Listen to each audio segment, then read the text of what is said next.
और आज प्रेम दिवस तो है ही, और मेरी किस्मती है कि मेरी पत्नी, मेरी प्रेसी मेरी पत्नी है। और एक और ख़ास बात है कि आज मेरी इंगेजमेंट एनिवर्सरी, मेरी सगाई की एनिवर्सरी भी है। तो ऐसे अवसर पे मैं अपनी पत्नी के लिए कविता ना पढ़ूं तो फिर क्या पढ़ूं? वो भी अभी मेरे साथ तो नहीं है, दूर है। और एक और चीज़ साझा बता दीजिए कि दूर कहीं। और एक और चीज़ साझा करना चाहूँगा कि मैं मूलतः बिहार का रहने वाला हूँ और पढ़ाई के सिलसिले में और नौकरी के सिलसिले में लगातार ही बाहर हूँ। तो शादी के पहले का एक दौर ऐसा रहा, प्रेसी तो बचपन से ही रही है। पुराना खिलाड़ी रहा हूँ। मतलब बचपन मतलब स्कूल से। स्कूल का प्यार है जो परवान चढ़ा है। तो जब मैं बैचलर था या फिर जब बिहार से निकल के नौकरी के सिलसिले में, पढ़ाई के सिलसिले में जब दिल्ली जाना हुआ और कई सारे राज्यों में जाना हुआ, तो जो खाना वाना जो बनाते हैं खुद ही, तो एक छोटा सा कमरा होता था और खुद ही खाना बनाओ, फिर जॉब पे जाओ। तो वो संघर्ष गाथा को जोड़ते हुए पत्नी के आने के बाद मेरे जीवन में जो परिवर्तन हुआ है, उसको उस भावना को लेके मैंने कविता को बुना है। तो कविता का शीर्षक है जब से वो आई। तो कविता की शुरुआत मेरी प्रेसी के पत्नी बनने के बाद। ठीक है, तो जब से वो आई है, जब से वो आई है मेरी सलामती की दुआओं में मशरूफ़ रहती है। कि जब से वो आई है मेरी सलामती की दुआओं में मशरूफ़ रहती है। गम तो है हज़ार अब भी मेरे अंतर मन के तहखाने में। कि जब से वो आई है मेरी सलामती की दुआओं में मशरूफ़ रहती है। गम तो है हज़ार अब भी मेरे अंतर मन के तहखाने में, पर अब खुद के खातिर मुझे खुदा के सजदे की ज़रूरत नहीं पड़ती। पर अब खुद के खातिर मुझे खुदा के सजदे की ज़रूरत नहीं पड़ती। और छुदा तो पेट की बुझाता था पहले भी हर दिन।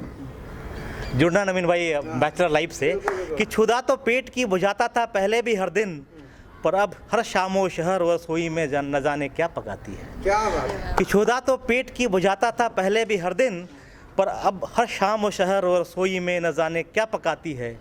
जो अधन के छलकने से मैं दौड़ता था लपक के, अधन कहते हैं जो चावल का जो बाल आता है, कि जो अधन के छलकने से पहले मैं दौड़ता था लपक के, जो दाल के जलने की खबर पड़ोसी बताते थे।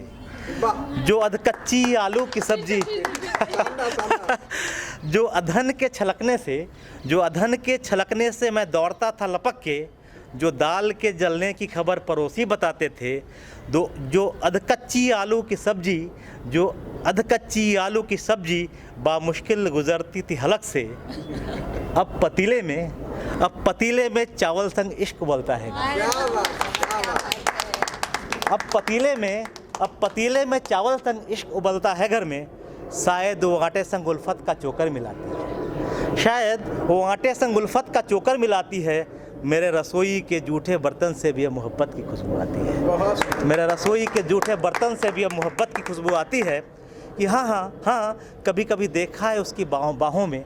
अभी दीदी भी पूरी तल रही थी। कि हाँ, कभी कभी देखा है उसकी बाहों पर पूरियाँ तलते छिटके तेल की तपिश के निशानों को। हाँ, कभी कभी देखा है उसकी बाहों पर पूरियाँ तलते छिटके तेल की तपिश के निशानों को। न दर्द जुबां ही ब्याह करती है, न वो छलकता है आंखों से। वो फफोलों को आंचल से छुपा कर बस मामूली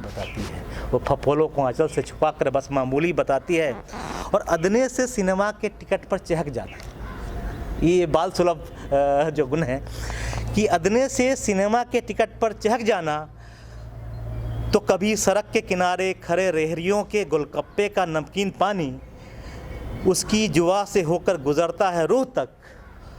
और उसकी मासूमियत का एक मंज़र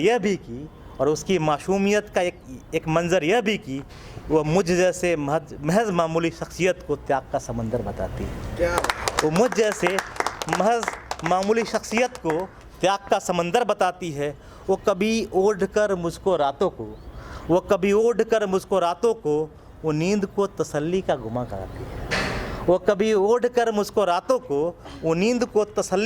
कराती है। पर रात को भी जाग कर चुपके से कभी पीठ तो कभी माथे पर थपकियाँ लगाती है। तो पर रात को जाग कर चुपके से कभी पीठ तो कभी माथे पर थपकियाँ लगाती है। और कभी आंखें भर आए उसकी तो मेरे कांधे में सर रखकर सुकू से बिटिया बन जाती है।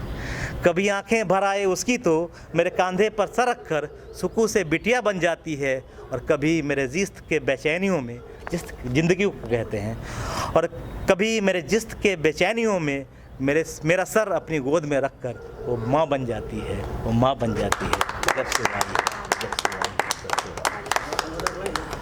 आई। इस कविता के साथ मैं उसे आमंत्रित करता हूँ जो अब तक हम सबको आमंत्रित कर रही थी और इस सत्र का संचालन कर रही थी। और सबसे खुशी की बात है कि पहली बार किसी ने मुझे वरिष्ठ कवि कहा है। इस सौभाग्य की बात है, तो मेरे लिए बहुत बड़ी सौभाग्य की बात है। तो मैं अपनी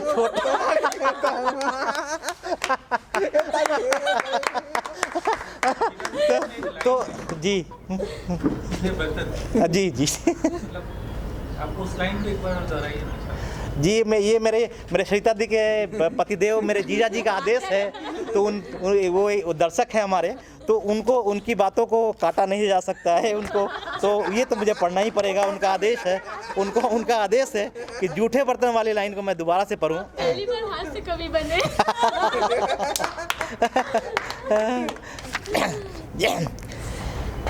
कि जो अधन के छलकने से पहले मैं दौड़ता था लपक के, जो दाल के जलने की खबर पड़ोसी बताते हैं। जी आपके लिए। जो अधकच्ची आलू की सब्जी बामुश्किल गुजरती थी हलक से, पर अब पतीले में चावल संग इश्क उबलता है घर में। अब पतीले में चावल संग इश्क उबलता है घर में। शायद वो आटे संग उल्फत का चोकर मिलाती है। मेरे रसोई के जूठे बर्तन से भी अब मोहब्बत की खुशबू आती है। मांझने वाला काम